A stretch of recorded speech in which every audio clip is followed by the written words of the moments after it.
علی کی بیٹی کیا کہہ رہی ہے؟ حسین کی ماں کبھی کہتی ہے کہ تو ہوار رو، کبھی کہتی ہے سم رو، کبھی کہتی ہے اونٹوں کے گردنوں کی گھنٹیاں روک۔ یہ سب کچھ کون روک سکتا ہے؟ انسان تو یہ کام نہیں کر سکتا، انسان تو ان چیزوں پہ قادر ہی نہیں ہے۔ کون کر سکتا ہے؟ کون کر سکتا ہے؟ یہ ہمارے اختیار میں نہیں، یہ ہمارے اختیار، یہ ہمارے اختیار میں نہیں، یہ ہمارے اختیار میں نہیں۔ اتنا جملہ کہنا تھا، علی کی بیٹی نے کڑیوں سے ہاتھوں کو اٹھایا، بیوی کی بات ہے اس کو تو خاموش ہو جاؤ۔ اتنا کہنا تھا، جو ہوا آئی تھی وہ وہیں پہ رک گئی، جس گھوڑے نے سم اٹھایا تھا نیچے نہیں رکھا، جس اونٹ کی گردن مڑی تھی واپس نہیں آئی، جس گھوڑے کے نتھے سے سانس گیا تھا واپس نہیں آیا، جس کی دل کی دھڑکن چلی تھی وہ وہیں پہ رک گئی، جس کی انگلی اٹھی تھی وہیں پہ رک گئی، جس کی آنکھ کھلی تھی وہ بند نہ ہو سکی، جس کا منہ کھلا تھا وہ بند نہ ہو سکا۔ جب پورے دربار میں ہر کوئی پتھر کا مجسمہ بن گیا، ہر کوئی ایسے ہو گیا کہ کوئی بھی حرکت نہیں کر سکتا تھا، شہزادی یزید کے تخت کے سامنے گئی، بی بی نے ٹھوکر مار کہا اب بتا اختیار تیرے پاس ہے یا ہمارے؟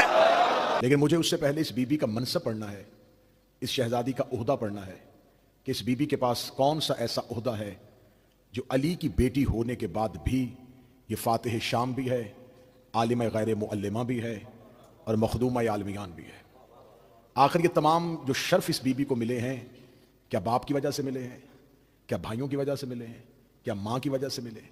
شہزادی کی نسبتیں معتبر ہیں، لیکن فضائل شہزادی کو اس کی ذات کی وجہ سے ملے۔ شہزادی اپنی ذات میں فضیلتوں کا مرکز ہے۔ نوجوان نسل تھوڑی سی متوجہ رہے گی ممبر کی جانب۔ جب اللہ نے حضرت آدم کو زمین پہ اتارا تو یہ پہلا ہادی ہے جو انسانیت کی ہدایت کے لیے زمین پر اتارا گیا۔ پھر حضرت آدم سے نسل انسانیت کا آغاز ہو گیا۔ جب اللہ نے نسل انسانیت کا آغاز کیا تو خدا نے جو مخلوقات بنائی اس میں صرف مرد نہیں تھے، مستورات بھی تھی، صرف مرد نہیں تھے، خواتین بھی تھیں، صرف آدم کے بیٹے نہیں تھے، حوا کی بیٹیاں بھی تھیں۔ لیکن خدا نے حضرت آدم کے بعد سلسلہ ہدایت کو شروع کر دیا اور زمین پر ہادی اتارتا گیا، اور نسل آدم کو اس ہادی کے لیے، ہدایت کے لیے اس ہادی کا محتاج بناتا گیا۔ ایک ایک کر کے ہادی زمین پر اترتے گئے، لیکن خدا نے ہر دور میں جیسے جیسے نسل انسانیت پھیلتی جا رہی تھی، نسل انسانیت بڑھتی جا رہی تھی، خدا نے ہر دور کے مرد اور ہر دور کی عورت کو اس ہادی کا محتاج کیا۔ جیسے وہ ہادی مردوں کو ہدایت کرتا تھا، ویسے ہی وہ ہادی مستورات کو ہدایت کرتا تھا۔ خواتین بھی ہدایت اسی ہادی سے لیتی تھی، مرد بھی ہدایت اسی ہادی سے لیتے تھے۔ خدا نے یہ سلسلہ کم و بیش 1,24,000 پیغمبروں پہ آ کے نبوت کے لحاظ سے مکمل کیا۔ 1,24,000 کوئی کم تعداد نہیں ہوتی، یہ بہت زیادہ تعداد ہے۔ 1,24,000 پیغمبروں میں خدا نے ایک بھی ہادی مستورات میں نہیں چنا، خواتین میں سے کسی کو ہادی نہیں بنایا، خواتین میں سے کسی کو ہدایت کے لیے نہیں چنا کہ یہ اب ہدایت کرے۔ ہر دور کی خاتون کو، ہر دور کے مرد ہادی کا محتاج کیا۔ زمانہ ترقی پا گیا، انسانیت چاند کے سینے پہ قدم رکھ چکی ہے، انسان زمین کے علاوہ دوسرے سیاروں پہ زندگی بسر کرنے کے طریقے سوچ رہا ہے۔ اتنا ترقی یافتہ ہونے کے باوجود بھی آج کے دور کی خاتون تقاضا کرتی ہے کہ شعبہ تعلیم ہو یا شعبہ میڈیکل ہو، مجھے میری رہنمائی کے لیے کوئی خاتون ہی چاہیے۔ آج کی خاتون تقاضا کرتی ہے کہ میں مرد کی بجائے کسی خاتون سے پڑھوں، میں اگر اپنی بیماری بتاؤں تو کسی مرد کی بجائے کسی خاتون کو بتاؤں۔ تو کیا اللہ کو یہ خبر نہیں تھی کہ فطرتاً عورت ہی کی طرف رجوع کرنا چاہتی ہے؟ تو جہاں میرے اللہ تو نے اتنے نبی مردوں میں بنائے تھے، ایک خاتون کو نبوت دے دیتا، ایک خاتون کو رسالت دے دیتا، تاکہ وہ خواتین کو ہدایت کر دیتی، وہ خواتین میں تیری ہادی بن جاتی۔ لیکن اللہ نے ایسا نہیں کیا۔ کہ اللہ نے ایسا نہ کر کے عورت پہ ظلم کیا؟ نہیں، اللہ نے یہ کر کے عورت کو مزید عزت دی ہے، عورت کو معتبر کیا ہے۔ اب آپ مجھ پہ سوال کیجئے کہ اللہ نے عورتوں میں کسی کو نبی نہیں بنایا، رسول نہیں بنایا، پیغمبر نہیں بنایا، اور آپ کہہ رہے ہیں اللہ نے عورت پہ یہ کرم کیا ہے۔ جب اللہ نے مرد اور عورت کو خلق کیا تھا تو خدا نے مرد کی خلقت میں عقل کو پہلے رکھا، جذبات کو بعد میں رکھا، عقل کو اس کے جذبات پہ مقدم کیا، عقل پہلے جذبات بعد میں۔ جب اللہ نے عورت کو خلق کیا تو جذبات پہلے رکھے، عقل کو بعد میں رکھا۔ ناقص العقل نہیں بنایا، لیکن اس کے جذبات کو اس کی عقل پہ مقدم کر دیا، مرد کے عقل کو اس کی جذبات پہ حاوی کر دیا۔ اب آپ یہ کہیں کہ یہ فرق جو تھا، یہ تفریق جو تھی، یہ امتیاز جو تھا، کیا یہ عورت پہ ظلم تھا؟ نہیں، ظلم نہیں تھا۔ نوجوانوں سر اٹھانا، اس لیے کہ قربانیاں عقل نہیں دیتی، جذبات دیتے ہیں۔ قربانی عقل نہیں دے گی، عشق دے گا، محبت دے گی۔ کیونکہ اگر عقل والوں کی، چلو میں ایک مثال دے دیتا ہوں، اگر آج بھی کسی عقل والے کے سامنے کربلا رکھی جائے گی تو وہ اسے نقصان تصور کرے گا۔ سامنے موت تھی کیوں گئے، لیکن جب عشق والوں کے سامنے کربلا آتی ہے تو پھر وہ نقصان نہیں تھا، وہ امتحان تھا۔ عقل والوں کو کہا جائے کہ آگ میں چھلانگ لگا دو تو وہ خودکشی سمجھیں گے، بے خطر کود پڑا آتش نمرود میں عشق. عقل تھی محو تماشا لب امام. عقل ابھی سوچ رہی تھی, عشق کود گیا. عقل گردن بیٹے کی چھری نہیں رکھتی, عشق رکھ دیتا ہے. لہٰذا ہر فیصلے عقل کی آنکھ سے نہیں ہوتے, کچھ عشق کی آنکھ سے ہوتے. چلے میں جوان ماتمیوں کو جگانے کے لیے ایک جملہ کہہ دیتا ہوں. آج بھی عزاداری عقل والوں کو دکھاؤ گے وہ غلطیاں نکالے گا, عشق والوں کو دکھاؤ گے تو زنجیر بھی سمجھ میں آ جائے گی, ماتم بھی سمجھ میں آ جائے گا, ننگے پاؤں چلنا بھی سمجھ میں آ جائے گا. لہٰذا عشق اور تھا. اب خدا نے جذبات کو مقدم کیا عورت کی عقل پہ, اس لیے کہ اللہ نے عورت سے قربانی لینی تھی. وہ بیٹی ہے تو اس نے قربانی دینی ہے, اسے سیکریفائز کرنا ہے. بیٹی ہو کے, بہن ہو کے قربانی, بیوی ہو کے قربانی, ماں ہو کے قربانی. اللہ نے جس مخلوق کو قربانی کے لیے چنا وہ مرد کی بجائے عورت تھی. خدا نے عورت کو مردوں کا محتاج کر دیا ہدایت کے لیے, لیکن نہیں, اللہ نے یہاں پر بھی ایک فلسفہ رکھا. اللہ نے ہر دور میں اگر کسی مرد کو نبی بنایا تھا تو اس دور میں اللہ نے ایک خاتون ایسی رکھی تھی جس کے کردار کو اس نے مثالی بنایا تھا. اس خاتون کا کردار اتنا مکمل تھا, اتنا کمپلیٹ تھا کہ وہ آئیڈیل بن گئی اس دور کی خواتین کے لیے. میں مثال دیتا ہوں, جیسے نبوت آدم کے پاس تھی لیکن اسوا اور نمونہ عورتوں کے لیے حوا کے پاس ہے. اس دور کی خواتین کے لیے حوا کو سیرت بنا دیا. نبوت آدم کے پاس, سیرت حوا کے پاس. ہدایت آدم سے لے رہی تھی, اس دور کی خواتین سیرت حوا سے لے رہی تھی. پھر عورت عزت پاتی پاتی, مقدم ہوتی ہوتی, معتبر ہوتی ہوتی اتنی معتبر ہو گئی کہ ابراہیم کے دور تک پہنچتی پہنچتی عورت اتنی معزز ہو چکی تھی کہ اللہ نے قیامت تک کے لیے مردوں کو بھی حج کے دوران ایک عورت کی سنت پر عمل کرنے کا پابند بنا دیا. آج بھی جو مرد بھی حج کرنے کے لیے جائے گا تو وہ صفا و مروہ پہ دوڑے گا, تو یہ ابراہیم کی سنت نہیں ہے, یہ ہاجرہ کی سنت ہے. جاؤ جا کے علماء اسلام کے سروں پہ قرآن رکھ کے پوچھو, یہ جو آپ صفا و مروہ پہ دوڑتے ہیں, جو سعی کرتے ہیں, یہ کس لیے کرتے ہیں؟ کہتے ہیں یہاں پر حضرت ہاجرہ دوڑی تھی.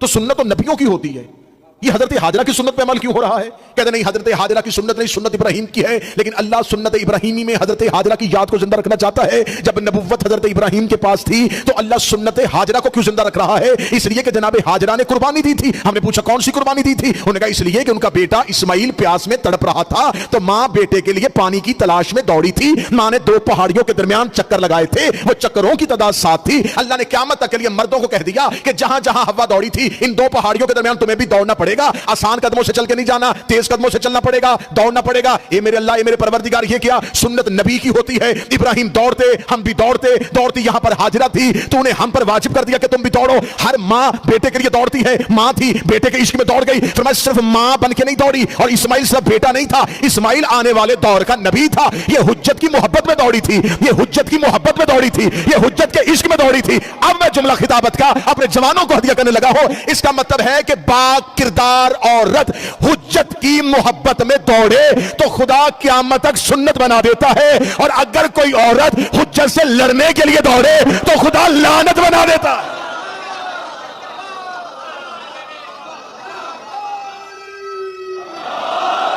دو طرح کے کردار جیو, 2 طرح کے خواتین کے کردار ہیں. ایک حجت کے لیے دوڑ رہی ہے, قیامت تک کے لیے سنت.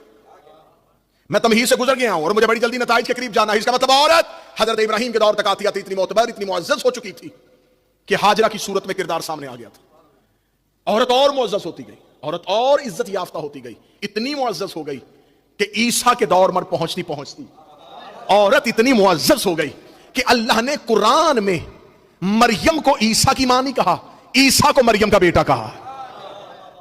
شاید میں جملہ نہیں سمجھا سکا, جو قریب بیٹھو سر اٹھانا, جاؤ قرآن اٹھا کے دیکھو. خدا نے یہ نہیں کہا عیسیٰ کے لیے, خدا نے مریم کو نہیں کہا اے مادر عیسیٰ, اے ام عیسیٰ. مریم کو عیسیٰ کی ماں نہیں کہہ رہا, بلکہ قرآن میں کہا یبن مریم, یبن مریم, یبن مریم, اے مریم کے بیٹے, اے مریم کے بیٹے, اے مریم کے بیٹے. میرے اللہ, ہمیشہ اس سے ضرورت ہوتی ہے کسی نہ کسی نسبت کی جس کے اپنے پاس کوئی فضائل نہ ہو. آخر یہ عیسیٰ ہے, یہ روح اللہ ہے, یہ تیری نشانی ہے, تو نے اسے عمر سے خلق کیا ہے. میرے مالک تو مریم کے لیے تو کہہ سکتا ہے اے میرے نبی کی ماں, اے میری حجت کی ماں, اے میرے عمر کی ماں, اے روح اللہ کی ماں, اے کلمت اللہ کی ماں. تو مریم کو عیسیٰ کے ذریعے نہیں پہچان کروا رہا, بلکہ عیسیٰ کو کہہ رہا ہے اے مریم کے بیٹے, اے مریم کے بیٹے, اے مریم کے بیٹے. خدا نے کہا اس لیے میں عیسیٰ کو مریم کا بیٹا کہہ کے بلا رہا ہوں کہ مجھے خبر ہے یہ قرآن قیامت تک زندہ رہنا ہے. میں لوگوں کے ذہنوں میں, حافظوں کے ذہنوں میں, قاریوں کے ذہنوں میں, مولویوں کے ذہنوں میں یہ بات راسخ کر دوں گا کہ اگر کسی گھر میں نبی بھی رہتا ہو اور عورت کا کردار بلند ہو جائے تو میں اس نبی کو بھی اس عورت کے نام سے یاد کرتا ہوں. یہی وجہ ہے کہ جب فرشتوں نے پوچھا تھا ومن تحت الکسا، یہ چادر کے نیچے کون ہے؟ تو خدا نے کہا ہم فاطمہ تو ابو، ہم فاطمہ تو، بسم اللہ سے وابوہا وبعلہا وبنوہا، یہ زہرا ہے. صلی اللہ محمد، یہ سیدہ ہیں. یاد اللہم صلی اللہ محمد، بسم اللہ. ہم فاطمہ تو ابوہا وبعلہا وبنوہا، یہ زہرا ہے، یہ سیدہ کا باپ ہے، یہ سیدہ کا شوہر ہے، یہ سیدہ کے بیٹے ہیں. وہاں خدا کیا کہہ رہا ہے؟ اے مریم کا بیٹا. عیسیٰ چھوٹے نبی تھے، ہمارا نبی سردار نبی ہے. اب جملے کا لطف لینا جو سیدہ سے محبت اور مودت کا دعویٰ کرتے ہو. عیسیٰ کے لیے اللہ کہہ رہا ہے اے مریم کے بیٹے. مصطفیٰ سے اللہ کہہ رہا ہے اے زہرا کے باپ. ہم فاطمہ تو ابوہا، یہ فاطمہ ہے، یہ فاطمہ کے باپ ہیں، یہ فاطمہ کے شوہر ہیں، یہ زہرا کے بیٹے ہیں. 4 حجتیں تھیں چادر کے نیچے. تعارف نبی سے نہیں ہوا، تعارف علی سے نہیں ہوا، تعارف حسن سے نہیں ہوا، تعارف حسین سے نہیں ہوا. مجمع کو درمیان میں چھوڑنے کا میں عادی نہیں. اگر کسی کی فکر میں ہلکا سا بھی ایک خیال پرواز کر رہا ہے کہ خدا نے یہ کیوں کیا تھا، نبی کے ذریعے تعارف کیوں نہیں کروایا، علی کے ذریعے تعارف کیوں نہیں کروا دیتا، کہہ دیتا کہ نبی ہے کہ نبی کی بیٹی ہے، کہہ دیتا کہ علی ہے کہ علی کی زوجہ، کہہ دیتا حسنین حسنین کی ماں. خدا نے زہرا کے ذریعے تعارف کیوں نہیں کروایا؟ سوال فرش سے نہیں آیا تھا، سوال عرش پہ آیا تھا. یہ سوال مدینے کے کسی صحابی نے نہیں کیا تھا، یہ آسمان کے فرشتے نے کیا تھا. اور عرش پر یہ خاندان پہچانا ہی فاطمہ کے نام سے جاتا. عرش پر اس خاندان کی پہچان ہی زہرا کی وجہ سے. عورت جناب مریم کے دور میں آتی آتی معتبر ہو گئی اور نبی کی پہچان بن گئی. پھر عورت جناب خدیجہ کے دور میں آئی تو آخری نبوت کا سہارا بن گئی. پھر عورت ایک ایسے اوج کمال پہ پہنچی، ایک ایسی بلندیوں کی سدرۃ المنتہا کو عورت نے چھو لیا کہ عورت قیامت تک کے لیے یہی سجدے میں پڑی رہے تو اس کے اعزاز کے لیے یہی کافی ہے کہ زہرا خاتون ہے، سیدہ خواتین میں سے ہے. اللہ نے جناب سیدہ تک پہنچتے پہنچتے عورت کو مکمل کر دیا. ہر دور کا نبی کلمہ پڑھاتا گیا، لیکن سیرت ہر دور میں یا حوا سے لے لو، یا آسیہ سے لے لو، یا حاجرہ سے لے لو، یا مریم سے لے لو. اس کا مطلب قرآن نے بہت برگزیدہ خواتین کا تذکرہ کیا. خدا نے جن خواتین کا تذکرہ کیا ان میں حاجرہ بھی ہے، ان میں مریم بھی ہے، اس میں آسیہ بھی ہے، اس میں سارہ بھی ہے، اس میں حوا بھی ہے. آج کی خاتون قرآن اٹھائے اور قرآن اٹھا کے کہا ٹھیک ہے میں حوا کی سیرت پہ عمل کروں گی. میرے لیے آئیڈیل حوا ہے، وہ حوا کی سیرت پہ عمل کر ہی نہیں سکتی کیونکہ حوا کے پاس مکمل سیرت ہی نہیں ہے. حوا بتا ہی نہیں سکتی کہ ماں باپ کا احترام کیسے کرنا ہے. چلیں آج کی عورت سے کہیں کہ مریم سے سیرت لے لے، مریم کے پاس بھی سیرت مکمل نہیں کیونکہ مریم بتا ہی نہیں سکتی کہ شوہر کا احترام کیسے کرنا. پھر ایک ایسی خاتون چاہیے جس کا کوئی وصف بھی خالی نہ ہو. اللہ نے سیدہ پہ آ کے کمال کر دیا، اوصاف مکمل کر دیے. زہرا کا بابا نبیوں کا سردار، زہرا کا شوہر ولیوں کا سردار، زہرا کے بیٹے جنت کے سردار. جس بی بی کے گھر میں اتنے سردار رہتے ہو، کسی کمی کی بیٹی کی اوقات ہی کیا ہے؟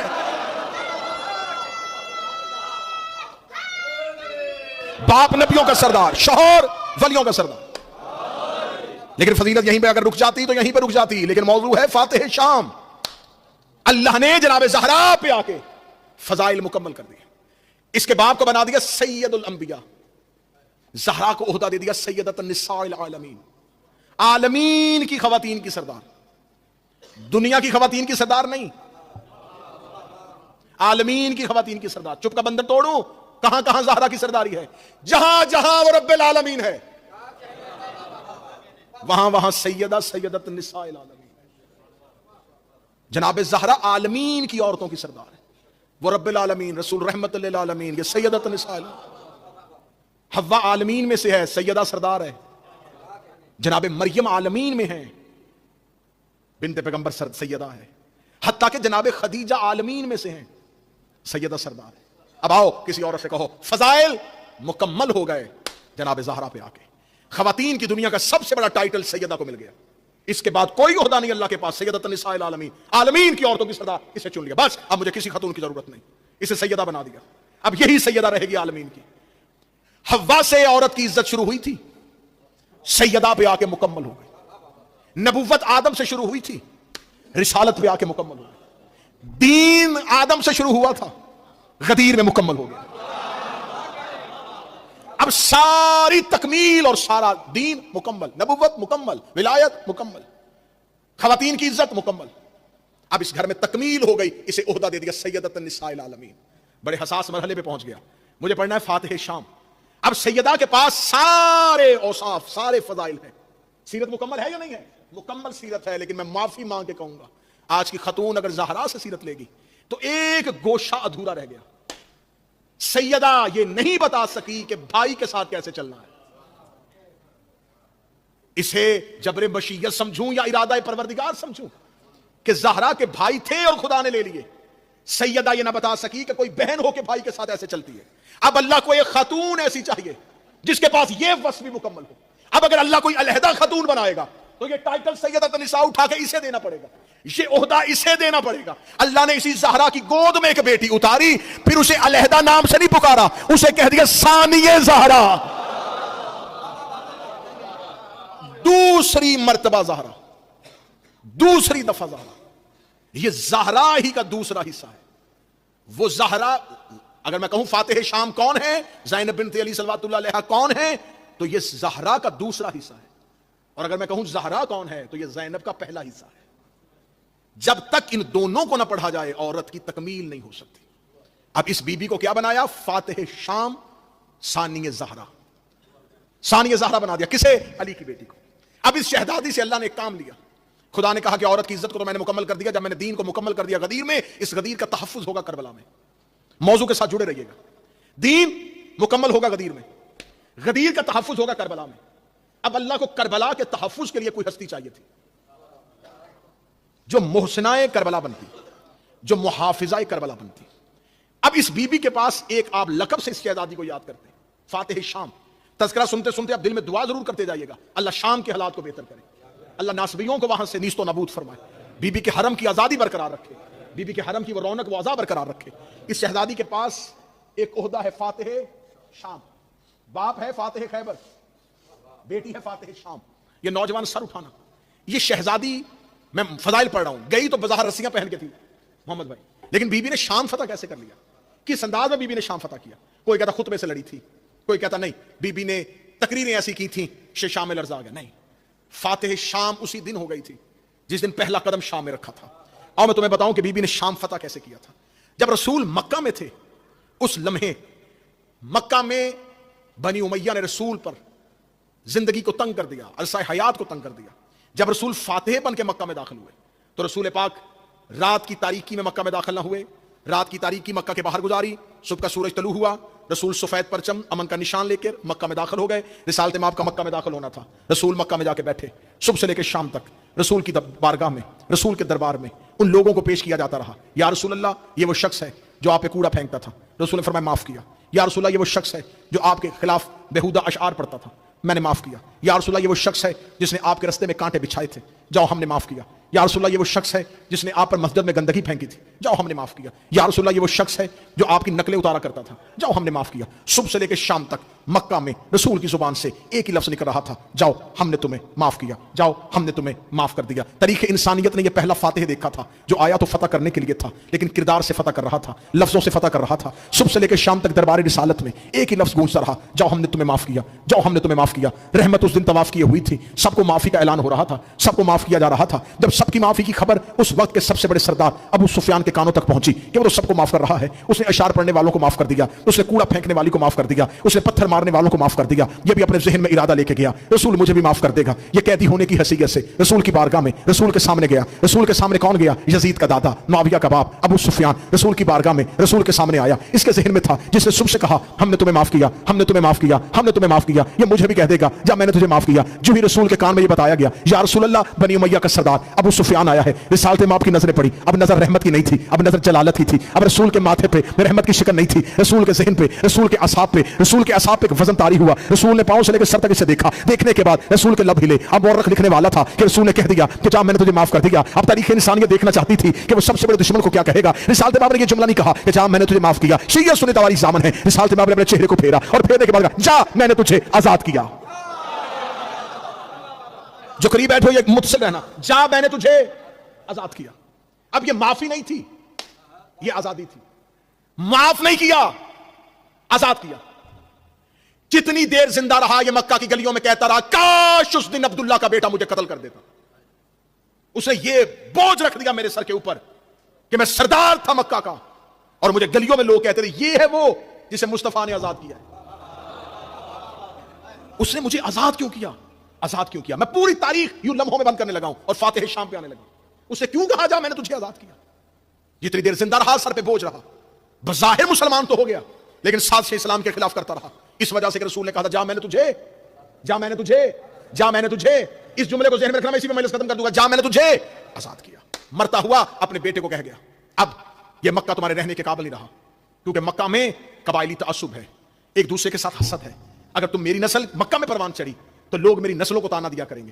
یہ اس کے بیٹے ہیں جسے بنی ہاشم کے ایک نے آزاد کیا تھا, لہٰذا تم بطور قبیلہ عزت نہیں بنا سکو گے, بطور خاندان اپنا وقار قائم نہیں کر سکو گے. اب مکہ چھوڑ دینا, مدینہ میں نہ جانا, مدینہ میں وہ اپنی ریاست قائم کر چکا ہے, کسی اور ملک کا انتخاب کرنا, وہاں جا کے اپنی حکومت بنانا, کلمہ پڑھنے کے بعد اسلام کو اپنے ہاتھ میں لے لینا, اور جب کبھی تمہارے پاس تخت طاقت اقتدار آئے اسی مصطفیٰ کی نسل میں سے کسی ایک کو تم بھی بلانا, یوں دربار میں کھڑا کرنا اور اسے کہنا جا میں نے تجھے آزاد کیا. کیونکہ عربوں میں کینہ بڑا مشہور تھا, بغض بڑا مشہور تھا. یہ دادے کا بدلہ پوتا لے لیا کرتا تھا, یہ نسلوں میں دشمنی نہیں چھوڑتے تھے, ان کی 10 نسلیں دشمنیاں نہیں چھوڑتی تھی. اس نے یہ دشمنی اپنے بیٹے کو گھٹی میں دے دی, وراثت میں دے دی, میراث میں دے دی. میں ہسٹری بند کرنے لگا ہوں, تاریخ بند کرنے لگا ہوں. اپنے بیٹے سے کہا چھوڑ مکہ, کہیں اور جا کے آباد ہو. بیٹے نے جا کے شام کو آباد کر لیا, یہ شام میں جا کے بیٹھ گیا. بظاہر مسلمان ہو چکے تھے. ادھر مدینے میں تیسرا خلیفہ آیا, اس کا تعلق بھی بنی امیہ سے تھا. اب شام اور دمشق مضبوط ہو چکا تھا, طاقت پکڑ چکا تھا. انہوں نے اپنا اثر رسوخ قائم کر لیا تھا. دمشق اور دمشق شام کے سارے علاقوں کے اوپر یہ قابض آ چکے تھے. اب انہیں پتا چل گیا ہماری امپائر قائم ہو چکی, ہماری سلطنت قائم ہو چکی ہے. اب اس کا بیٹے نے چاہا کہ میں وہی کام کروں جو میرے باپ نے مجھے حکم دیا تھا کہ کسی نہ کسی خاندان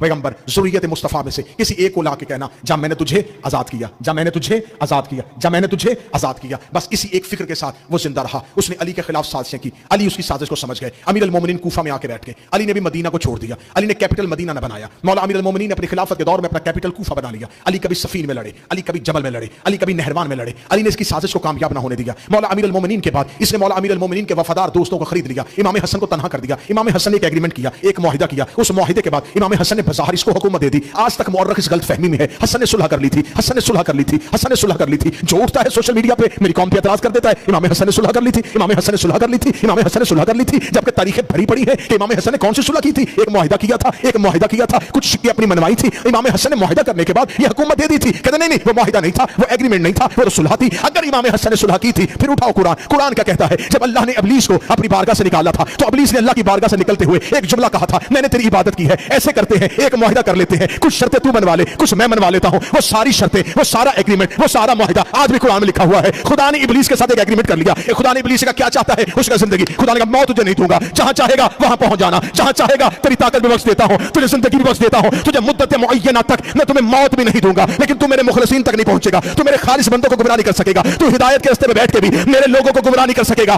اس معاہدے کی ایک ایک شرط آج بھی قرآن میں لکھی ہے. آج بھی تراویحوں میں قرآن پڑھنے والے اللہ اور ابلیس کے درمیان ہونے والے معاہدے کو قرآن میں پڑھتے ہیں. میں پوری دنیا میں ذکر حسین کے لیے جاتا ہوں, مجھے آج تک کوئی مسلمان ایسا نہیں ملا جس نے یہ کہا ہو اللہ اور ابلیس کے درمیان صلح ہو گئی تھی, اللہ اور ابلیس کے درمیان صلح ہو گئی تھی, اللہ اور ابلیس کے درمیان صلح ہو گئی تھی. اللہ ابلیس سے معاہدہ کر لے تو ابلیس کی لعنت میں کوئی فرق نہیں پڑتا.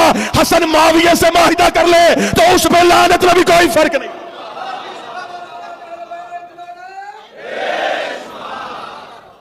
یہ صلح نہیں تھی, یہ معاہدہ تھا. معاہدے کو صلح کا نام دو گے تو جو رسول نے مکہ کے کفار کے ساتھ صلح حدیبیہ کی تھی اسے کیا کہو گے؟ کیا رسول نے ان کے دین کو مان لیا تھا؟ یہ معاہدہ تھا. اب اس نے پوری کوشش کی کہ امام حسن کو بلائے اور شام میں کھڑا کر کے کہے جا میں نے تجھے آزاد کیا. موضوع کے ساتھ رہیے گا. امام حسن نے اپنی حکمت, اپنی بصیرت نظر امامت کے ساتھ باندھ لیا. امام حسن علیہ السلام نے حکومت چھوڑ دی. امام حسن جانتے تھے یہ کیا کرنا چاہتا ہے. اس کی زندگی گئی, چلا گیا ابو سفیان کا بیٹا. مرتے مرتے اپنے بیٹے کو کہہ گیا میرا باپ ایک وصیت کر کے گیا تھا, میں نے پوری زندگی کوشش کی, میں نے دمشق میں حکومت کی, میں نے بہت کوشش کی کہ میں خاندان پیغمبر کا کوئی فرد لے کے آؤں, میں لانے میں کامیاب نہ ہو سکا.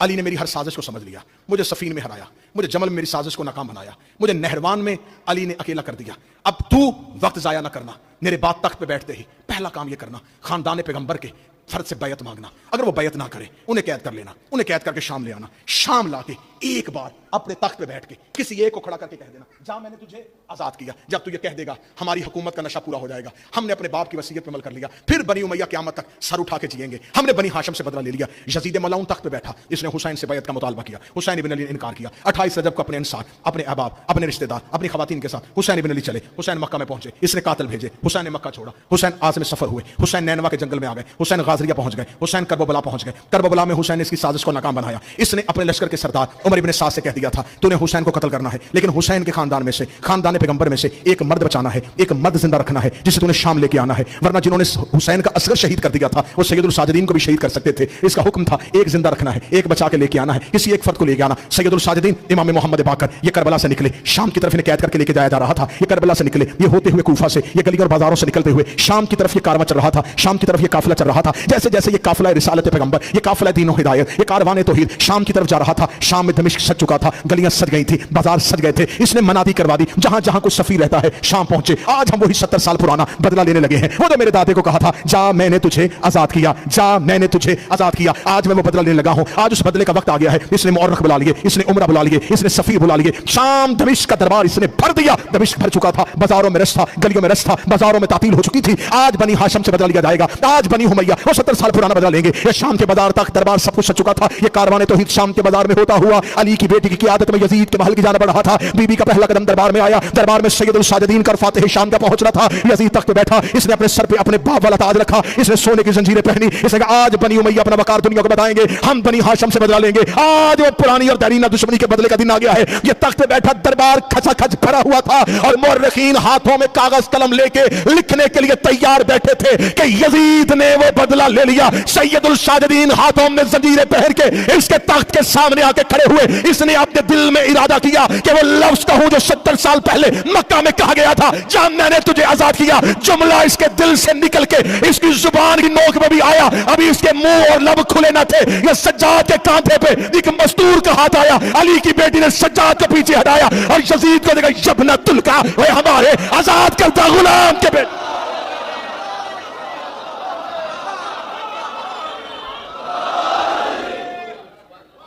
اے ہمارے آزاد کردہ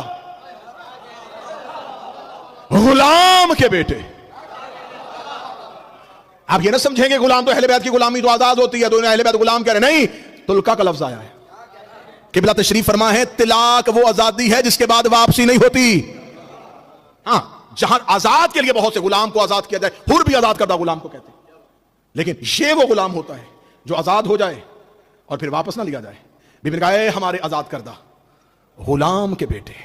اب اس نے دربار اپنا بھرا تھا اور مورخ نے لکھ دیا کہ ایک بی بی نے دربار میں کھڑے ہو کے حاکم وقت کو کہا ہمارے غلام کے بیٹے. مورخین اپنے بلائے تھے, تاریخ زینب کی لکھی جا رہی تھی, کاغذ قلم اس کا خریدا ہوا تھا, اور شجاعت سیدہ کی لکھی جا رہی تھی.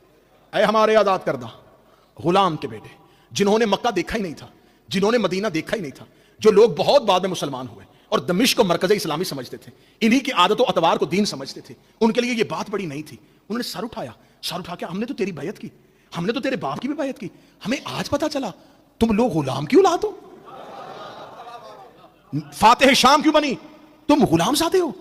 تم تو کہتے تھے کہ تم تو مکہ میں سردار تھے, تم تو مکہ میں راج کرتے تھے, تو یہ بی بی کیا ہے, یہ کیا کہہ رہی ہے؟ غلام کے بیٹے. دربار بھر گیا, آوازیں آنی شروع ہوئی, یہ تو غلام کا بیٹا ہے, یہ تو غلام کا بیٹا ہے. یہ تو عرب تانا سمجھتے تھے کسی پسرے غلام کا, کسی چھوٹے خاندان کے بندے کی بیعت کر لی جائے. انہوں نے کہا ہم نے کیا کیا, کس کی بیعت کر لی؟ یہ خاتون کہہ رہی ہے یہ غلام کا بیٹا ہے. دربار میں شور مچا, کون ہے یہ, کون ہے یہ, کون ہے یہ؟ اب شہزادی کڑیوں میں بولی. بی بی کہا یزید تعارف تو کروائے گا یا میں کرواؤں؟ تو بتائے گا تو کون ہے یا میں بتاؤں کہ میں کون ہوں؟ یہ کہہ کے بی بی نے خطبہ شروع کیا. ابھی شہزادی اللہ کی حمد بیان کر رہی تھی, یا یزید نے اپنے کرائے کے خطیبوں کو کھڑا کیا. کہنے لگا کس بات کی تنخواہیں لیتے ہو؟